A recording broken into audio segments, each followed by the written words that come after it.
सांगली जिल्ह्यातल्या कुंडलचा भाग म्हणजे द्राक्ष, हळद आणि ऊस शेतीचा आगार। या गावात शहाजी लाड यांची 3 एकर शेती आहे। सांगलीतल्या सूतगिरणीतली नोकरी सुटल्यानंतर त्यांना या शेतीनंच आधार दिला। ऊस, हळद यासारखी पिकं ते घेतात, पण या पिकांची एकरी उत्पादकता वेगानं घटत असल्याचं त्यांच्या लक्षात आलं। मग त्यांनी पीक पद्धतीत बदल करण्याचा निर्णय घेतला। त्यावेळी त्यांना कमी कालावधी आणि कमी पाण्यात येणाऱ्या आणि दीर्घकाळ उत्पन्न देणाऱ्या शेवग्याच्या पिकाची माहिती मिळाली। त्याच वेळी त्यांच्या तालुक्यात गटशेतीच्या माध्यमातून शेवगा लागवडीचा उपक्रम सुरू होता। त्याचाही त्यांना फायदा झाला।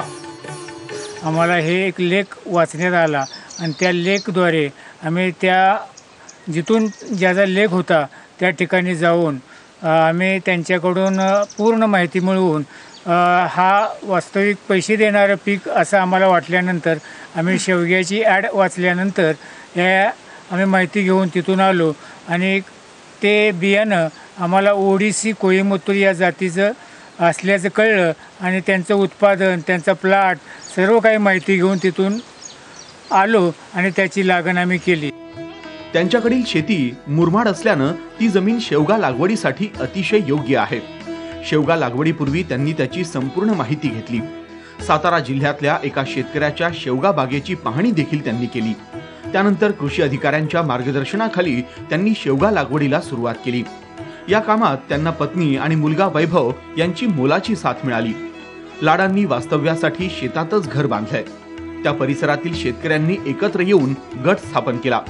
शेवग्याच्या लागवडीत त्यांनी जास्तीत जास्त सेंद्रिय पद्धतीचा अवलंब केलाय। रासायनिक खताचा अत्यंत कमी वापर केलेला आहे। या पिकाकरता आम्ही देशी गाईचं गोमूत्र, शेण, डाळीचं पीठ, गूळ या प्रकारचा आम्ही जीवामृत म्हणून स्लरी वापर केलेला आहे। आणि वेळोवेळी आम्ही याकरता आम्ही निमार्क किंवा हलकीशी अगदी कीटकनाशकाची फवारणी याला दिलेली आहे। या पिकाकरता खर्च हा अत्यंत कमी आलेला आहे। 20 गुंठ्यात शेवगा लागवडीपूर्वी त्यांनी जमीन नांगरली, त्यानंतर चांगली मशागत केली। नंतर 3 फूट अंतरावर सऱ्या सोडून 9 सप्टेंबरला कोईमुत्तूर वाणाच्या 720 बियांची 6 फूट बाय 5 फूट अंतरावर टोकण केली। त्यानंतर शेवग्यात कांद्याचं आंतरपीक घेतलं। लावणीनंतर 8 ते 10 दिवसात बियांची उगवण झाली। लागवडीनंतर 5 महिन्यात त्यांना शेवग्यापासून उत्पादन मिळू लागलं। लागवडीनंतर दर 10 ते 15 दिवसांनी ते देशी गाईच्या शेण, गोमूत्र आणि कडधान्याच्या पिठापासून बनवलेल्या स्लरीचा डोस देतात। त्यामुळे शेवग्याची बाग निरोगी राहिली आहे। खत आणि फवारण्यांचा खर्च कमी झाला। या पिकाकरता आम्ही प्रथमतः 3 फुटाचं रोप झाल्यानंतर पहिली शेंडा खुडणी केली। त्यानंतर आम्ही एक 5 फूट झाल्यानंतर शेंडा खुडणी केली। असे 2 ते 3 वेळा आम्ही त्याचा शेंडा खुडलेला आहे। आणि शेंडा खुडण्याचं कारण असं की शेंडा खुडल्यामुळं फुटवे व फळ जास्त प्रमाणात मिळतात। फेब्रुवारीपासून लाड यांना शेवग्याचं उत्पन्न मिळतंय। एका झाडाला 60 ते 70 शेंगा लगडल्या आहेत। आतापर्यंत त्यांनी 4 टनांपेक्षा जास्त शेवग्याची तोडणी केली आहे। त्यापासून सरासरी 23 रुपये किलोच्या दरानं त्यांना 96,000 रुपये मिळाले आहेत, तर कांद्यापासून त्यांना 16,000 रुपये मिळाले आहेत। म्हणजे त्यांना एकूण 1,12,000 रुपये मिळाले आहेत। यातून एकूण 14,000 रुपयांचा खर्च वगळता त्यांना 98,000 रुपयांचा नफा मिळालाय।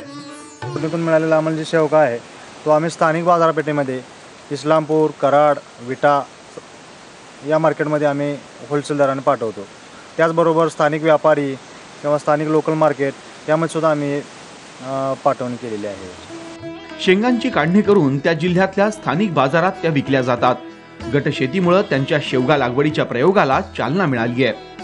त्याचा लाड यांना चांगला फायदा झालाय। आता कोईमुत्तूर लॉंग ही जी व्हरायटी आहे ती व्हरायटी म्हणजे लॉंग या शब्दावरूनच आपल्याला लांब शेंगाची आणि भरपूर गाभा असणारी आणि हिरवी गार अशी ह्याची शेंग आहे। त्याला मार्केटमध्ये चांगली किंमत मिळते।